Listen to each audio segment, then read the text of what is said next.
আজকে আমি যেই রেসিপিটা দেখাচ্ছি সেটা হচ্ছে কাতলার রেজালা। তো সাদা তেলেই বানাবো। মাছগুলো দেখিয়ে দিই।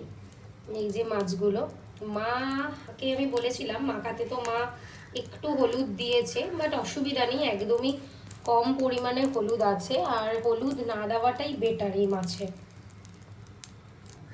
আমি একটুখানি মাছের তেলের মধ্যে লবণ দিয়ে দিচ্ছি, তাতে যাতে মাছটা দিলেই সঙ্গে সঙ্গে না ছেটে।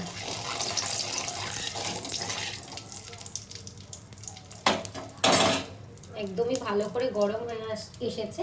এবার আমি একে একে মাছগুলো ছেড়ে দেবো।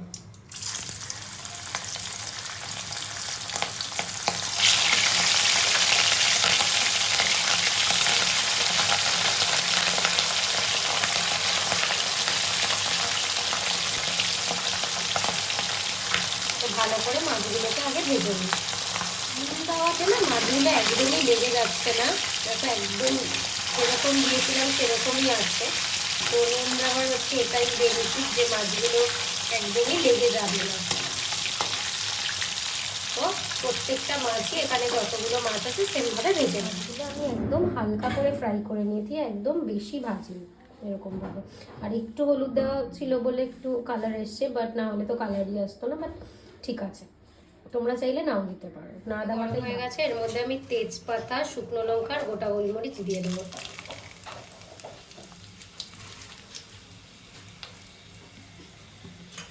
তারপর দেবো হচ্ছে বয়েলড অনিয়ন পেস্ট।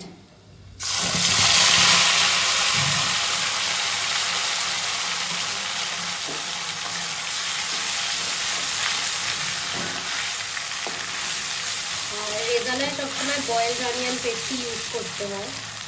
ভালো করে এটাকে একদম কষে নিতে হবে বয়েলড অনিয়ন পেস্টটা দিয়ে।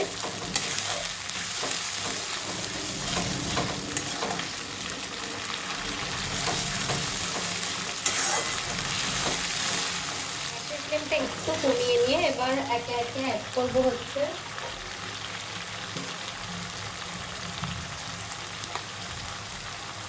এই যে আদা,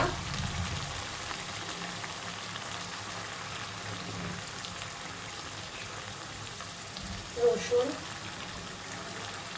আমাদের বাড়িতে যেহেতু আলাদা আলাদা করে পেস্ট করা থাকে, তাই আমি আলাদা আলাদা করেই দিচ্ছি। মানে তোমরা চাইলে একসাথেই আদা রসুন লঙ্কা পেস্ট করে দিতে পারো।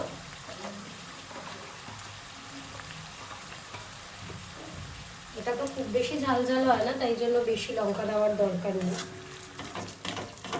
এই সবগুলো মশলা অ্যাড করা হয়ে গেলে এবার আমি ফ্লেমটা বাড়িয়ে দেব, দিয়ে যতক্ষণ না একদম তেল বেরিয়ে আসছে ততক্ষণ এটাকে ভালো করে কষতে হবে।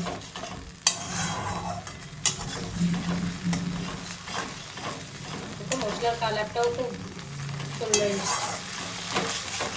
যতক্ষণ না একদম ভালো করে মশলা থেকে তেল ছাড়ছে ততক্ষণ কষে নেব।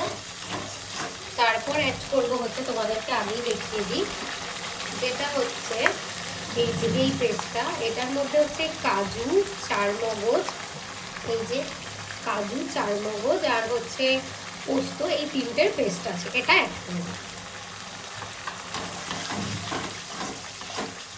এটাই দেখো প্রায় অনেকটাই কষে এসছে, কষে এসেই তেল ছাড়ছে। এই টাইমটাতে আমরা অ্যাড করবো হচ্ছে জিরে, ধনে, এগুলো গুঁড়োগুলো আমরা এর মধ্যে অ্যাড করবো। প্রথমে একটু ধনে গুঁড়ো দিয়ে দিচ্ছি,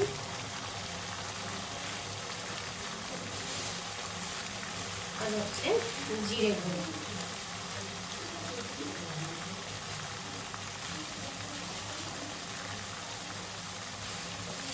জিরে গুঁড়ো, এটা মনে হয় ভাজা জিরের গুঁড়ো, যাতে ফ্লেভারটা আর একটু ভালো আসে।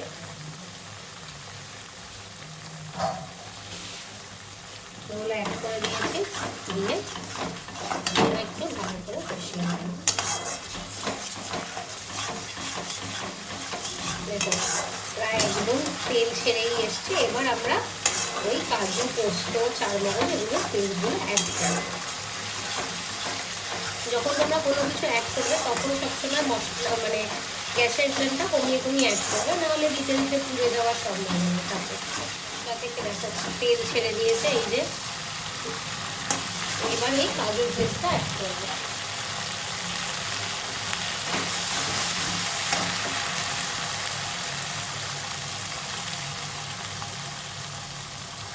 এবার যে কটা মাছ তোমরা সেই অনুযায়ী অ্যাড করতে পারো, কনসিস্টেন্সিটা বুঝে।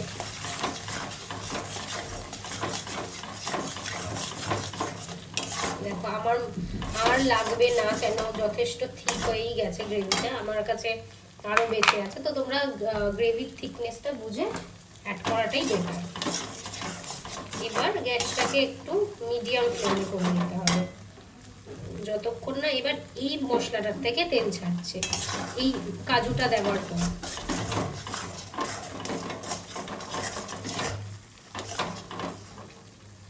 আর আমি নুনও দিইনি, আমি নুনটাও একটু অ্যাড করব।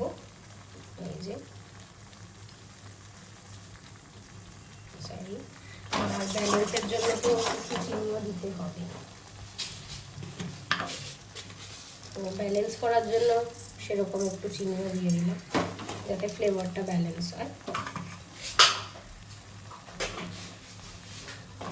এবার এটাকে ভালো করে যতক্ষণ না, তোমরা এর মাঝখানে তেজপাতাটা উঠিয়ে ফেলে দিতে পারো, আমিও যেমন তেজপাতাটাকে উঠিয়ে ফেলে দেবো, কেন তেজপাতার ফ্লেভারটা প্রায় চলেই এসছে মাছ মানে এই মশলাটার মধ্যে, তো তেজপাতাটা আর দরকার নেই। আমিও কিছুক্ষণ পর যেমন তুলে ফেলবো, তো একটু মিডিয়াম ফ্লেমে ভালো করে এই কাজু এই পেস্টটা যে দিয়েছিলাম মশলাটা দেখে একদম তেল ছেড়ে এসছে, একদম বসে গেছে।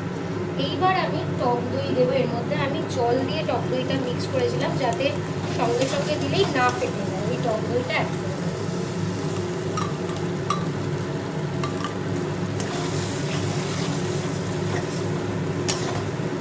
গ্যাসের ফ্লেমটা এখন হাই থাকবে।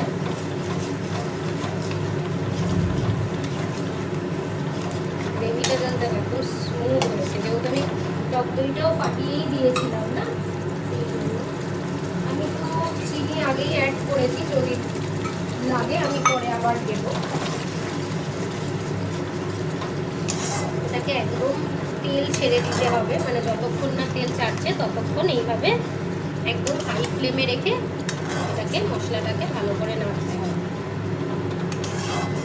আর মাছ তো আমাদের 50% কুক করাই আছে ভিতরে একদমই, তো এইটা তোমার জল দেওয়ার পর মাছটাকে আরও কিছুক্ষণ ফুটিয়ে নিতে হবে। কিছুক্ষণ লো ফ্লেমে, আমি যেরকমভাবে করি কিছুক্ষণ লো ফ্লেমে, কিছুক্ষণ আবার হাই মানে মিডিয়াম ফ্লেমে, একদম লাস্টে একদম হাই ফ্লেমে দিয়ে কিছুক্ষণ ফুটিয়ে দেন আমি নামাই। মানে লাস্ট যখন প্রথমে দিই যখন একটু হাই থাকে দেন একদম স্টিম করে, তারপরে একটু মিডিয়াম করে দেন হাই করে আমি একেবারে নামাই।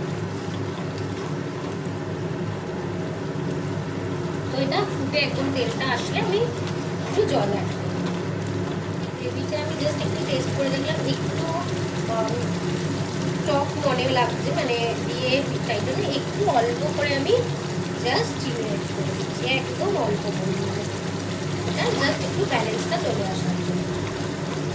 তেল ছেড়ে এসছে, আমি জাস্ট একটু কমিয়ে রেখেছিলাম। এবার আমি একটু জল অ্যাড করবো এর মধ্যে।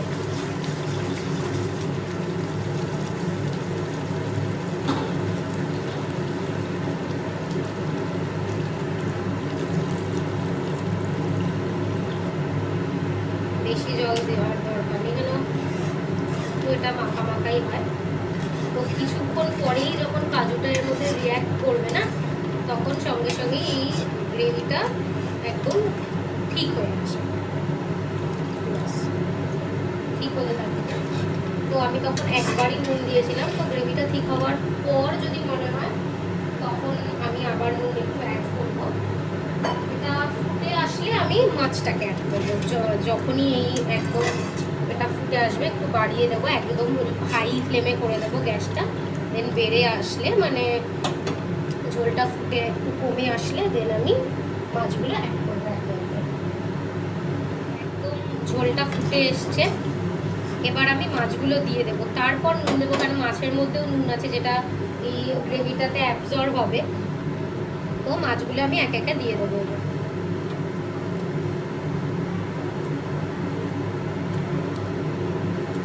তারপর যদি নুন লাগে তাহলে তো দিতেই হবে। আগে দিয়ে আমি দেখে নেব 2 মিনিট ফুটিয়ে অ্যাবজর্ব হওয়া পর্যন্ত, দেন আমি নুন অ্যাড করবো যদি লাগে।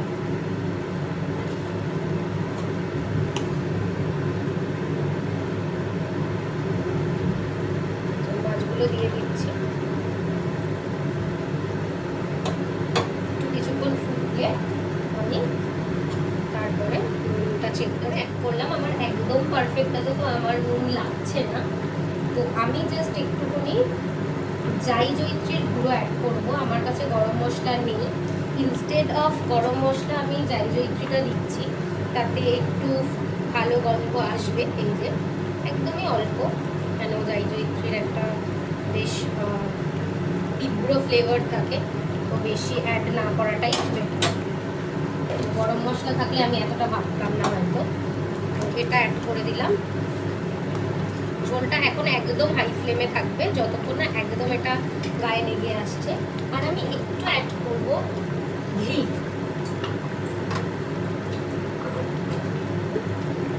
একদমই অল্প পরিমাণেই অ্যাড করবো, বাট একটু ঘি অ্যাড করবো।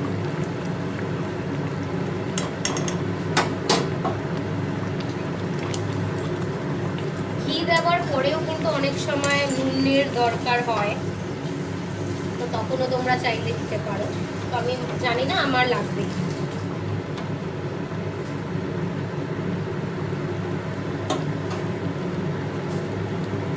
আর লাস্টলি একদম আমি ইউজ করব হচ্ছে কয়েকটা ছেঁড়া কাঁচা লঙ্কা। আমি গার্নিশিং এর সময় আমি এখনই বলে দিচ্ছি, আমি জাস্ট ওপর থেকে একটু স্প্রিঙ্কেল অফ জাই জয়িত্রী আর কাঁচা লঙ্কাগুলো দিয়ে সার্ভ করবো। আমি কাঁচা লঙ্কাটা একদম লাস্টে দেবো। তো আমার প্রায় রেডি। আমার গ্রেভিটার জাস্ট কনসিস্টেন্সিটা দেখো, কনসিস্টেন্সিটা একদম ঘনই হয়ে এসছে। এবার আমি বন্ধ করবো। আমি কয়েকটা ছেঁড়া কাঁচা লঙ্কা দেবো আর কয়েকটা ছেঁড়া কাঁচা লঙ্কা ওপর থেকে দেবো। জাস্ট কয়েকটা ছেঁড়া কাঁচা লঙ্কা একদম ছড়িয়ে দিলাম, জাস্ট ফিনিশ।